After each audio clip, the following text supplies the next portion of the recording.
Essa é a nossa 14ª mensagem na Epístola de Tiago e nós já estamos bem próximos de finalizá-la. E dessa vez nós estamos aprendendo da Palavra de Deus aqui na Quixaba, povoado do município de Glória.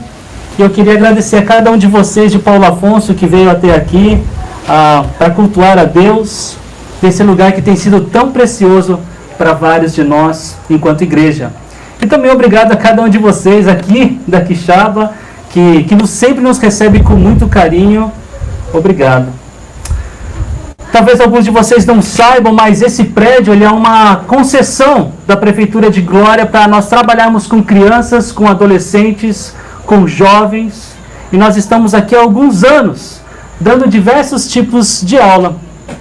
A pandemia ela deu uma esfriada no projeto, mas nós oramos e esperamos que as coisas voltem para melhor do que quando a pandemia começou, com aulas de marcenaria. E essa praticamente uma das poucas aulas que deu sequência durante a pandemia, de artes, de música, de mídias sociais, de inglês. E eu louvo a Deus pela vida do Reinaldo e da Tini em especial, que tem estado à frente nesse projeto. Hoje eles moram aqui em Quixaba e fazem desse lugar uma referência para muitos aprenderem novas habilidades, talvez uma possível profissão, e encorajar aqueles que passam por aqui para conhecer a Deus segundo as Escrituras. Eu não sei quantos de vocês olharam aqui na frente, na fachada, antes de entrarem aqui. E de qualquer forma, o que eu queria mostrar para vocês era antes do desenho. Depois de solicitar à Prefeitura esse local, nós esperamos pacientemente alguns meses para recebermos a resposta. E depois de ouvirmos um sim, nós pacientemente reformamos o local para receber os primeiros alunos. E eu tenho aqui algumas rápidas fotos para mostrar para vocês de quando nossas aulas começaram em 2018. Aqui é o Lucas com técnicas agrícolas, João com robótica, eu ensinando mídias sociais, Reinaldo com marcenaria, Tina ensinando artes, Karen ensinando teclado. Quem aqui estava presente nessa época? Eu estou vendo alguns de vocês aí. Olha lá. E como eu disse, talvez alguns de vocês não tenham visto, né? Tem alguns carros parados ali na fachada, mas essa é a fachada que tem esse desenho, essa arte que representa muito bem o objetivo dessa escola. Eu sonho com um dia quando nós teremos a chance de replicar os princípios dessa ideia, desse projeto em outras comunidades rurais e semi-urbanas da nossa região. E sabe o que a gente precisa para que isso aconteça? Nós precisamos contar com a graça de Deus. Nós precisamos ter a certeza que caminhamos na direção correta. E isso é possível porque nós temos disponível a Palavra de Deus. Então, vamos juntos ter a disposição de buscar ao Senhor e estar atento às oportunidades com a nossa missão de fazer, equipar e enviar discípulos de Cristo a todos os cantos do mundo, especialmente nos lugares onde ele é menos conhecido, como na área rural do nosso tão querido sertão nordestino brasileiro. E ao estarmos dispostos e disponíveis para caminharmos nessa direção, nós não podemos ser ingênuos. Existe um custo que acompanha as promessas de Deus, a boa de que Ele sempre estará conosco. Mas a desagradável é que haverá perseguição. Satanás ele não quer que Cristo seja anunciado.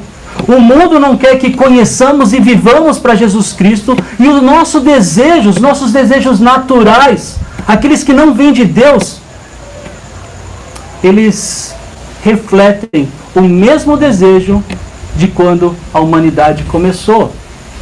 Eu quero ser o próprio Deus na minha vida. Na semana passada, por exemplo, vocês de Paulo Afonso, nós vimos o começo do capítulo 5 da carta de Tiago, que trata exatamente sobre a opressão causada por homens ricos que usavam do seu dinheiro para propósitos egoístas. E no processo, ele afligia, causava sofrimento ao mais pobre. E ainda mais triste, Tiago, ele não está falando de qualquer rico. São ricos que ele já tinha chamado de irmãos. São pessoas que disseram sim para o sacrifício de Cristo. Em outras palavras, não pense que porque você já creu em Cristo, é que você está imune de pecar contra Deus e contra as pessoas ao seu redor. Você não está imune a usar os seus recursos de forma opressora, de forma que desagrada a Deus e traz sofrimento às pessoas. Acredite, cada um de nós tem o potencial de ofender o outro. Cada um de nós que já cremos em Cristo como único e suficiente Salvador, ainda pode ser um instrumento de flagelo, de opressão. Vocês podem e eu posso. Vamos nos lembrar aqui para quem Tiago escreveu a sua carta. Lá no comecinho dela, versículos 1 e 2, Tiago, servo de Deus e do Senhor Jesus Cristo, as 12 tribos dispersas entre as nações, saudações, meus irmãos, considerem motivo de grande alegria. Taraná. Perceba, Tiago, ele escreveu sua carta para irmãos em Cristo. Eles eram judeus convertidos ao cristianismo.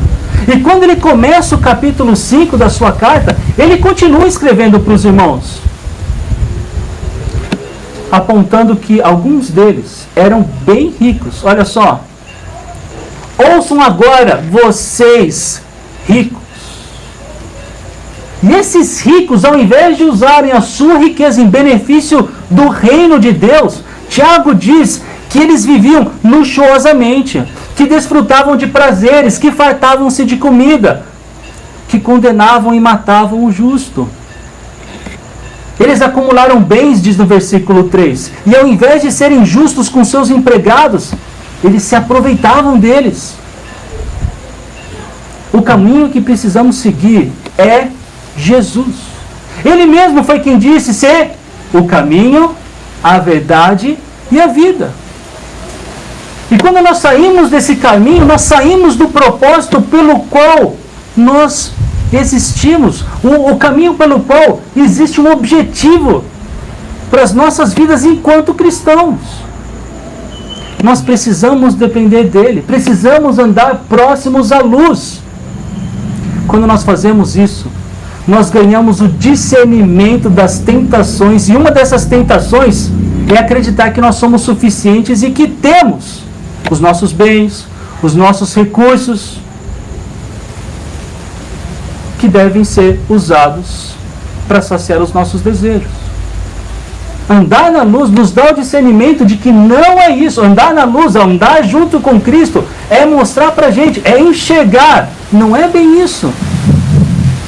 E Deus, ele promete punir o pecado e precisamos ser pacientes. Os opressores que nós vimos no estudo da semana passada, eles seriam punidos por Deus. E no estudo de hoje, do trecho do capítulo 5, do versículo 7 a 12, nós veremos que Deus ensina a esperarmos pacientemente por esse dia, o dia que a punição vai chegar. Eu quero orar junto com vocês e a gente vai entrar então com mais atenção nesse texto de hoje. Pai, muito obrigado porque a Tua palavra está disponível aqui para nós, na nossa língua. Pai, obrigado porque nesse clima gostoso, como comentou a Karen, nós podemos compartilhar, nós podemos juntos olhar para a Tua palavra e ver o que o Senhor tem para nos ensinar hoje. Peço ao Senhor que me use, peço ao Senhor, Pai, que transforme os nossos corações para a honra e glória do Teu nome. Eu oro assim em nome de Jesus. Amém. E como eu já disse na semana passada, Tiago ele alertou esses ricos opressores de uma vindoura punição. E no texto de hoje, Tiago ensina o pobre oprimido a ser paciente e a perseverar. E ele faz isso apresentando 3 exemplos de paciência e perseverança. E o primeiro deles está entre os versículos 7 e 9. Começando pelo 7, diz assim: portanto, irmãos, Sejam pacientes até a vinda do Senhor. Vejam como o agricultor aguarda que a terra produza a preciosa colheita e como espera com paciência até virem as chuvas do outono e da primavera. Há aproximadamente 2.000 anos, quando essa carta de Tiago foi escrita, não era fácil você ter o que você quisesse comer. Hoje, se você quiser comer arroz e feijão, por exemplo, você vai lá no mercado, escolhe entre diversas marcas, entre diversos tipos, e em pouco tempo você satisfaz o seu desejo de comer arroz e feijão. Com milho é assim, com grão de bico é assim, com lentilha é assim, com ervilha é assim, e muitos outros. Hoje, até legumes e verduras e frutas, que nem são da época, a gente acaba encontrando. Por exemplo, a gente está com uma mangueira aqui. Geralmente, mangueira dá manga quando? Nesse período. Final do ano e começo do ano. Mas você vai na feira, no mês de junho, você vai encontrar manga. Há 2.000 anos, o jeito mais prático de comer alguma coisa que você quisesse era produzindo. E quando pensamos em plantio, muitos de nós aqui pouco sabemos sobre isso. Eu sei pouco sobre isso, mas a minha mãe trabalha há 30 anos com isso. E uma das coisas que eu me lembro a minha mãe ter dito para mim era que, um exemplo aqui, antigamente se plantava alho na sexta-feira da Paixão. E a colheita acontecia, ela disse, entre 4 e 7 meses depois. E durante esse tempo, não dá para armar a rede, deitar e ficar esperando. Tem que irrigar, tem que cuidar da terra, tem que vigiar para ver se não dá praga. Tem que esperar ativamente, tem que ser paciente. É uma espera que ainda exige trabalho. E a Bíblia nos ensina em diversos lugares, e aqui em Tiago é um deles, que um dia Jesus retornará. E enquanto ele não volta, nós devemos seguir a vida. Uma vida que é cheia de tarefas, uma vida que em Jesus é marcada por aflições. Ele mesmo disse: no mundo vocês terão aflições. E tão certo quanto as nossas aflições, é certo o retorno de Cristo. Apesar de ninguém saber o dia e a hora que Jesus voltará. E se alguém lhe disser que sabe, você não precisa ficar assustado. Essa pessoa é mentirosa. A própria Bíblia diz que ninguém sabe a não ser o Pai. Então, paciência é o que a minha mãe precisa ter quando planta alho. E é o que todo cristão precisa ter quando passa por sofrimento. Especialmente pelo sofrimento gerado por uma pessoa contra você. Lembrando, o contexto de Tiago aqui é uma aflição causada por ricos opressores. Então, o princípio aqui é sermos pacientes até a vinda de Jesus contra o sofrimento causado por outras pessoas contra nós. Voltando aqui no texto bíblico, saibam que a palavra grega aqui que traduz por paciência, na verdade, essas duas ocasiões são verbos aqui no texto original e ela tem a ideia de marcar quanto tempo a pessoa consegue se manter positiva numa corrida de longa distância. Uma outra forma de ilustrar isso seria dizer quanto tempo a pessoa consegue ficar controlada numa situação de estresse, de caos. Quando o natural, por exemplo, seria fugir, sair correndo. Então, esse primeiro exemplo do agricultor, ele nos ensina que a providência para o livramento das aflições que sofremos, que são causados por opressores, note bem, não pelos erros que nós cometemos, mas por pessoas que estão pecando contra nós. Qual é a solução? Esperar em Deus. É termos paciência, porque Jesus voltará. Tão certo quanto ele veio para morrer na cruz pelos nossos pecados, é certo o seu retorno. Às vezes, soa como clichê, de tanto que às vezes no público evangélico se fala isso. Mas Deus é fiel. E por fiel, ele não mente. Agora, existe também um tom de sabedoria aqui nesse exemplo. A nossa paciente espera pelo retorno de Cristo acontece quando continuamos o nosso trabalho. Continuamos plantando, continuamos estudando, continuamos trabalhando, continuamos servindo. A esperança do agricultor daquela época estava nas chuvas do outono e da primavera. E isso possibilitaria que o agricultor ele alcançasse o objetivo do plantio. Qual é? Colher. A nossa esperança ela está em Jesus Cristo, que possibilita nós desfrutarmos de paz. Talvez não seja hoje, talvez não seja amanhã, mas seguramente o dia virá. Haverá o dia que o Senhor Jesus retornará para punir o pecador e estabelecer a paz que nós tanto queremos, que nós tanto desejamos. Então nós temos que ser pacientes. E também temos que, versículo seguinte, fortalecer o coração. Perceba que no versículo 7, o que a gente viu antes desse, Tiago ele diz aos crentes em Cristo para serem pacientes pelo fato de que Jesus retornaria, de que ele retornará. Nós não sabemos quando, mas sabemos que ele retornará, e nós por isso precisamos ser pacientes. Aqui no versículo 8, Tiago diz para sermos pacientes e termos os corações fortalecidos. Não exatamente agora, porque nós sabemos que Jesus voltará, mas porque a volta dele é iminente. Ela está bem próxima. Queridos, eu sei que quando nós pensamos em alguma coisa estar bem próxima, a volta de Jesus não parece se encaixar muito bem nisso. Tiago disse há 2000 anos que a volta de Jesus estava próxima e até hoje ele não voltou. 2000 anos para nós não soa muito bem como próximo. Mas nós não podemos perder a ideia que Deus ele não segue a nossa agenda.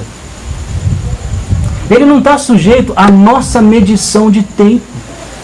O apóstolo Pedro, quando escreveu, ou ele escreveu dizendo que para o Senhor um dia é como 1000 anos, e 1000 anos como um dia.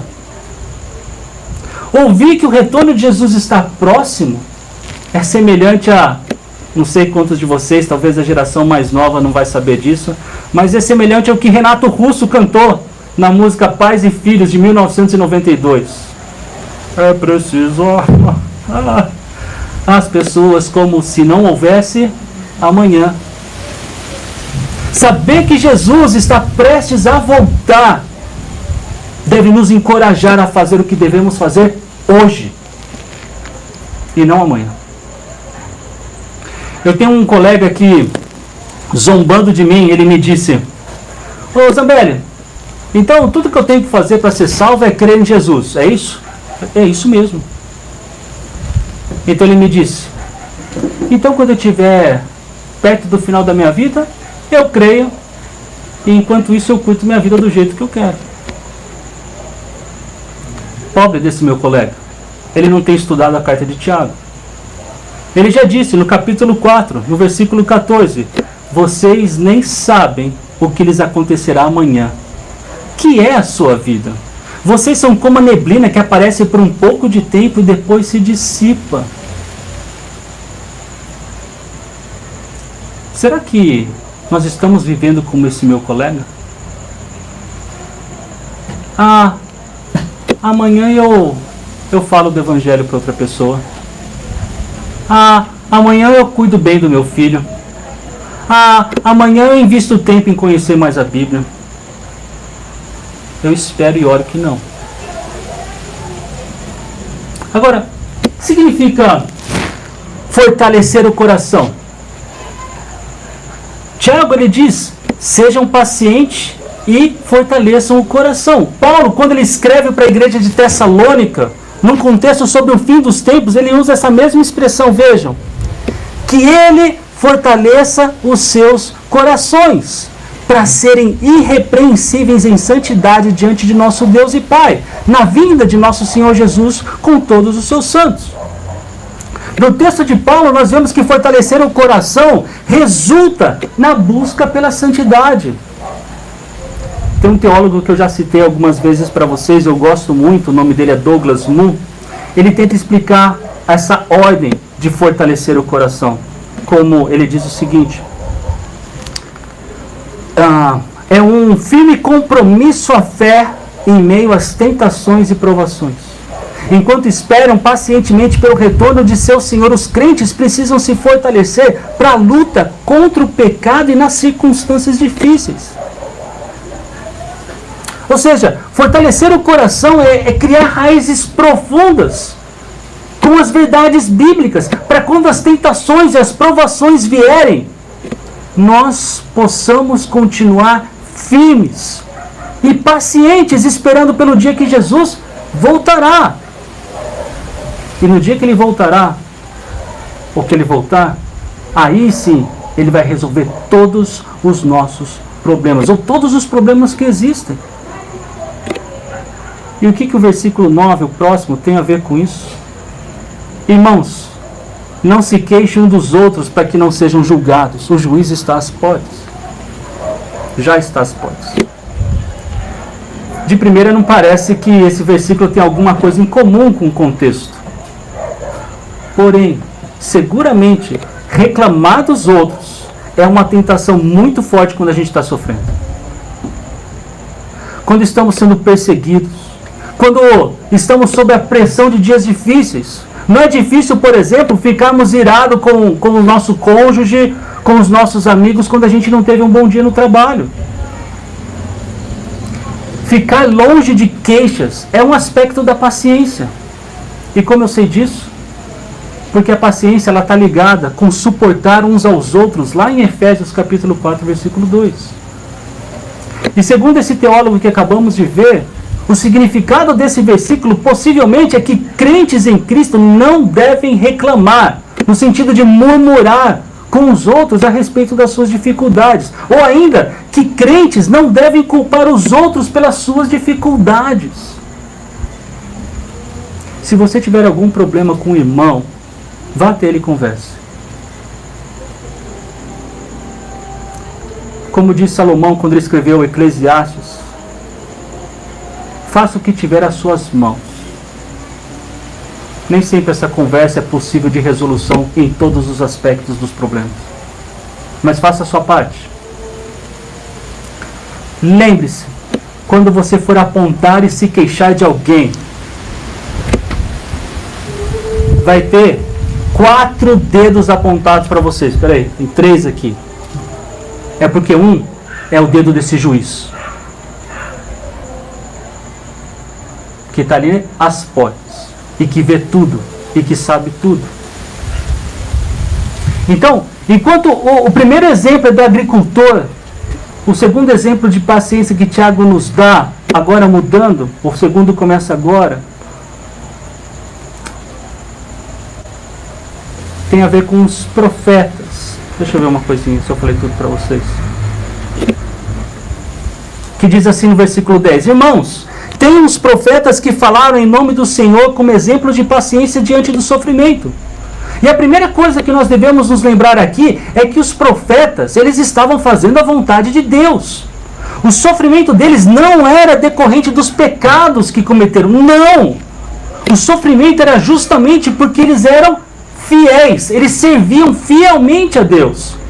Não pense que fidelidade é sinônimo de paz e alegria, que é sinônimo de prosperidade e que porque você é fiel, tudo vai dar certo na sua vida.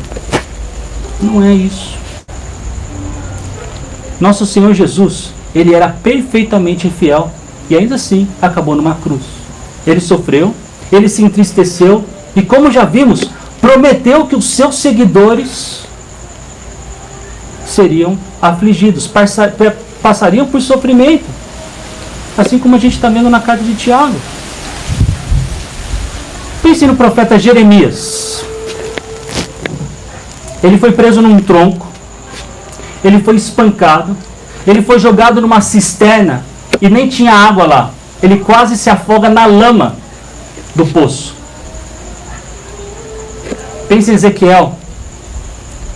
Deus disse que tiraria a alegria dos olhos dele. A esposa de Ezequiel morreu. Pense em Daniel. Ele foi levado como escravo para uma outra nação quando ainda era adolescente. Possivelmente seus pais foram mortos. Pense em Oséias. A esposa dele se tornou uma prostituta. Recentemente, lá em Paulo Afonso, nós aprendemos na escola bíblica sobre o profeta Elias. Ele foi perseguido pelos monarcas da sua época. Ele viveu em caverna. Ele foi alimentado por corvos. E parece uma fábula, né? Parece bonitinho. E quando a gente pensa que ele foi alimentado pelos lindos passarinhos, parece que a gente pensa na Branca de Neve, né? Alguma coisa assim. Conversa com os passarinhos. Como se Elias estivesse lá onde ele estava. Por favor, corvo, agora eu quero camarão. Traz para mim camarão. Traz para mim, sei lá. Imagina a comida que chegava no bico do corvo para ele comer.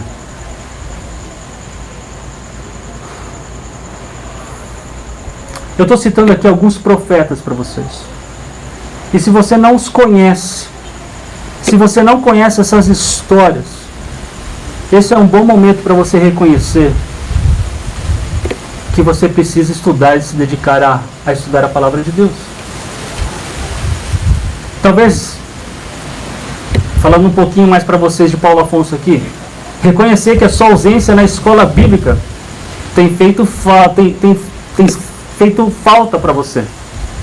Está faltando para você melhorar no como desfrutar daquilo que Deus tem para você. Afinal de contas, Paulo ele disse o seguinte quando ele escreve aos Romanos capítulo 15, versículo 4. Pois tudo que foi escrito no passado foi escrito para nos ensinar, de forma que, por meio da perseverança e do bom ânimo procedentes das Escrituras, mantenhamos a nossa esperança. Um dos objetivos do Antigo Testamento é nos dar esperança. E nossa paciência só é possível se nós temos esperança. Uma esperança que não falha, porque foi nosso próprio Deus que prometeu. Cristo retornará. Enquanto aguardamos, nós continuamos trabalhando como agricultor e nós continuamos testemunhando como foram os profetas. Agora, no versículo 11, Tiago apresenta o terceiro exemplo de paciência, na verdade, de perseverança. E diz assim: consideramos felizes aqueles que permanecem firmes em meio à aflição. Vocês ouviram falar de Jó, um homem de muita perseverança. Sabem como no final o Senhor foi bondoso com ele, pois o Senhor é cheio de compaixão e misericórdia. Talvez você não conheça Jó, mas o livro de Jó é um dos maiores livros da Bíblia.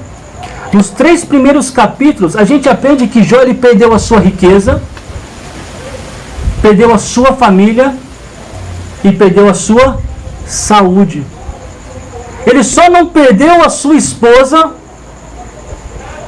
e ela que ficava dizendo para ele: amaldiçoa seu Deus. Ela falou para ele tirar a própria vida. E essa perda de Jó não aconteceu como resultado de pecados de Jó. Aliás, muito do discurso dele com seus amigos, que aí está entre o capítulo 4 e 31 desse livro, é exatamente ele respondendo às falsas acusações sobre ele.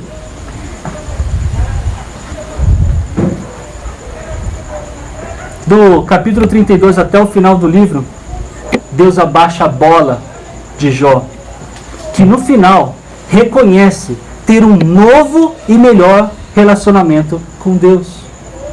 Ele diz que conhecia Deus de ouvir falar, mas agora seus olhos viam a Deus.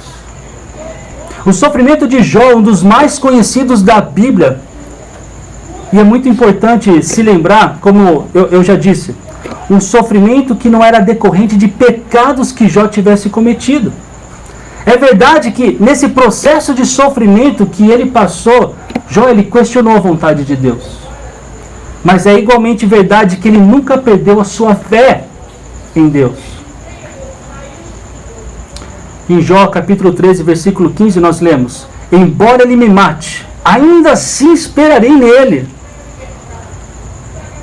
Jó, ele não entendia tudo o que se passava. Ele não entendia vários porquês. Por que eu perdi a minha família? Por que eu perdi a minha saúde? Por que meus amigos não acreditam em mim? Por que Deus não cessa esse meu sofrimento? Ainda assim, Jó mantinha a sua fé. Jó foi perseverante.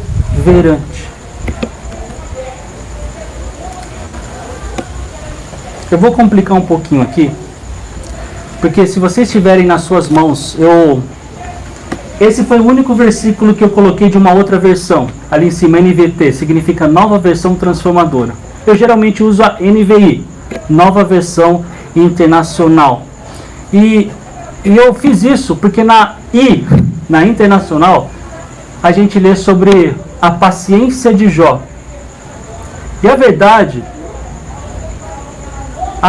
é que nesse texto original, lá no grego, existem duas palavras diferentes.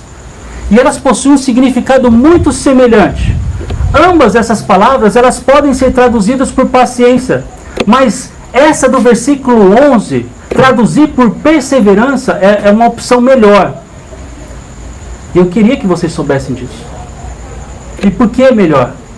A primeira razão para isso é exatamente o que eu acabei de dizer para vocês. São duas palavras diferentes no original, na língua grega.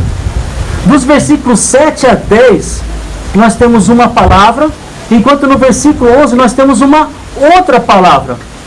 E apesar do significado delas serem parecidos, essa do versículo 11, ela tem uma força ativa no seu significado. Por exemplo, para tentar entender o que é essa força ativa. Aqui no Mais Que Um Carpinteiro, nós temos aula de marcenaria.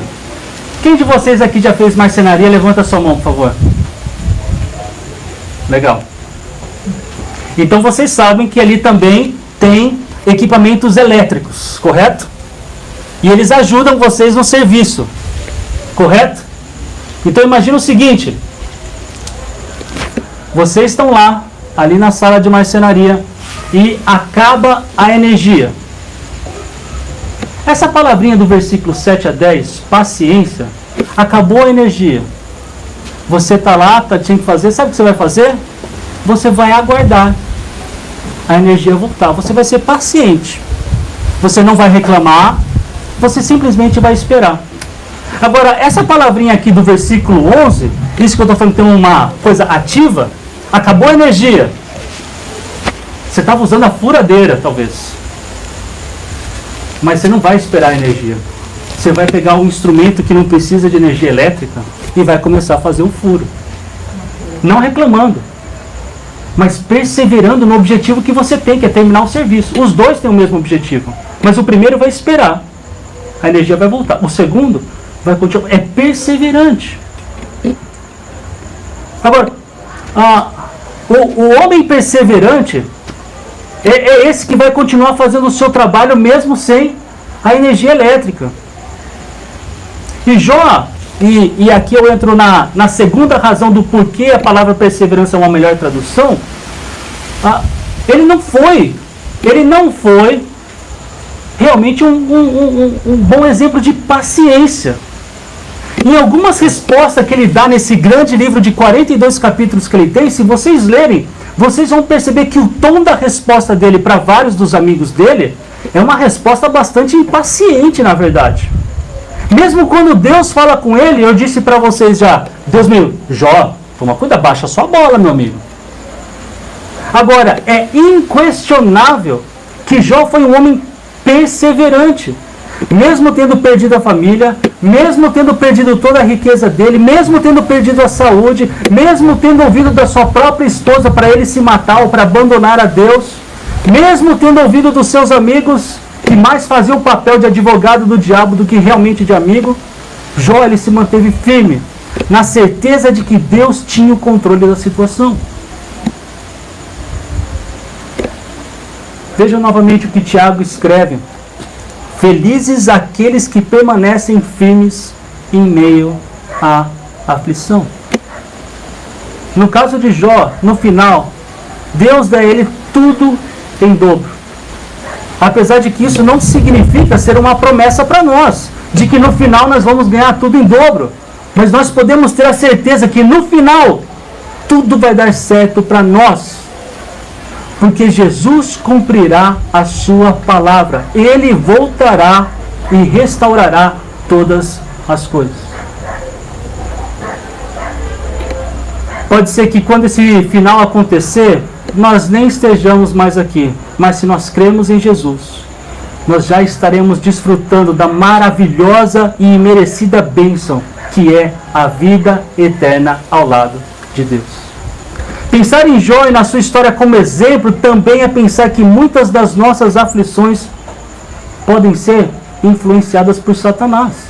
Na verdade, a causa pode ser diretamente o próprio diabo. Mas isso também não deve ser motivo para nós nos assustarmos. Afinal de contas, se isso acontecer, qualquer ação do inimigo continua debaixo da autorização da pessoa que mais nos ama. Eu costumo falar para os meus filhos: papai te ama muito, mas tem uma pessoa que te ama mais. Eles ainda não responderam que é a mamãe. Mas eles sabem, é Deus. Deus ama meus filhos, mesmo eu estando disposto a dar o que eu puder para eles, salvá-lo de perigo que for. Deus ama eles mais do que eu amo. Se Deus permitir que alguma coisa desse tipo aconteça, de que o diabo faça alguma coisa acontecer conosco, será uma baita oportunidade para nós sairmos dessa situação como Jó saiu, conhecendo ainda melhor quem é Deus. Agora, para terminar o nosso tempo aqui, eu quero rapidamente explicar para vocês o versículo 12. Sobretudo, meus irmãos, não jurem nem pelo céu, nem pela terra, nem por qualquer outra coisa. Seja o sim de vocês sim e o não, não, para que não caiam em condenação. E mais uma vez a gente se pergunta, o que isso tem a ver com o nosso contexto? E se você já sofreu, e é possivelmente que já sofreu, você pode ter uma boa ideia dessa resposta.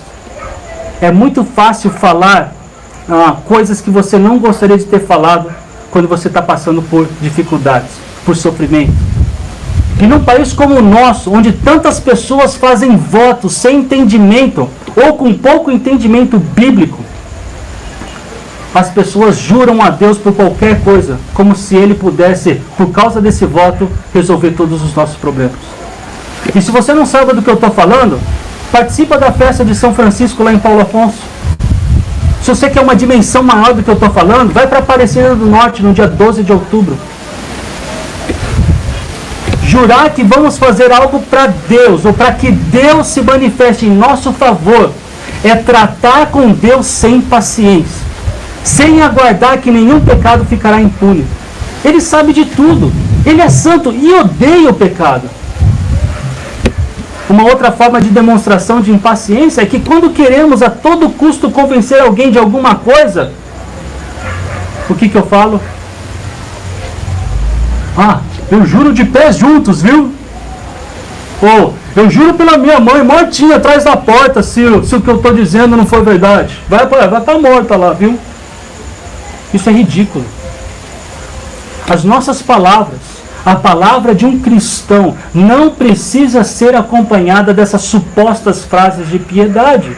Se você é um cristão de verdade, com integridade, então tudo que você precisa dizer é sim ou não. A verdade. Concluindo aqui a mensagem. Entendam que nesse momento histórico das nossas vidas, Deus, Ele não vai arrumar todos os problemas que nós temos. Qualquer promessa nesse sentido que você ouvir, não foi o Senhor que deu. Ele não prometeu isso. E o início dessa arrumação total será quando Jesus Cristo retornar. E nós devemos esperar pacientemente por isso. Devemos viver como se Ele fosse voltar amanhã, fortalecendo o nosso coração, isso é, desenvolvendo a nossa fé conforme a verdade da palavra de Deus, que é a base da nossa paciência e da nossa perseverança. O agricultor, ele planta no tempo certo e pacientemente espera pela chuva. Os profetas viveram e morreram baseados na palavra de Deus. Apesar do sofrimento que tiveram, foram pacientes e perseverantes, porque sabiam que eram instrumentos de Deus. Jó, que nem sabia da conversa de Satanás com Deus, perseverou até que Deus tivesse cumprido com o seu propósito. Dentre os vários propósitos, os de nos servir como exemplo de perseverança.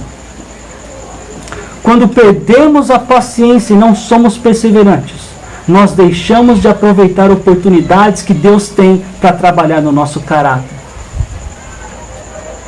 Vimos que o Antigo Testamento nos mostra os profetas como exemplo de paciência, mas também tem os exemplos de impaciência. Moisés deixou de entrar na terra prometida por causa disso. Abraão teve um filho que não era o filho da promessa por causa disso. No Novo Testamento a gente pode pensar que Pedro ele quase se tornou um homicida por causa de impaciência. Não tenham dúvidas, nós passaremos por aflições, talvez financeiras, muito provavelmente de saúde, de relacionamento. E conforme o nosso contexto de hoje, muito do nosso sofrimento será causado por pessoas próximas. Às vezes por irmãos em Cristo.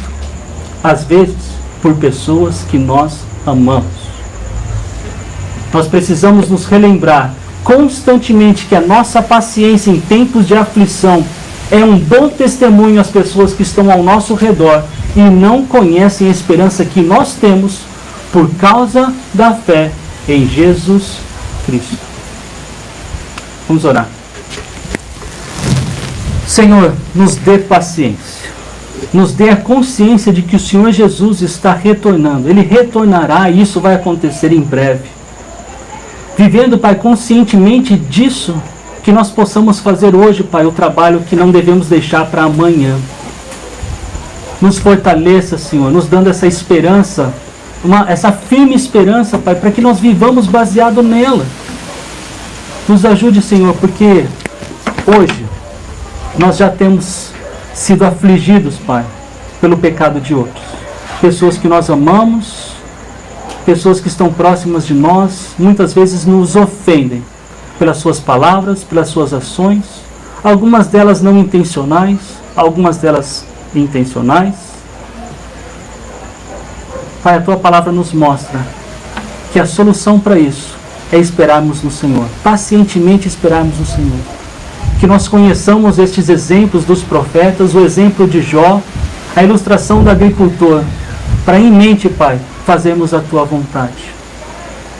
Que a gente espere, Pai, conscientes de que um dia, eu não sei quando é, aqui ninguém sabe quando é, Jesus retornará para arrumar tudo o que nós destruímos por causa do nosso pecado. Nos ajude. Em nome de Jesus. Amém.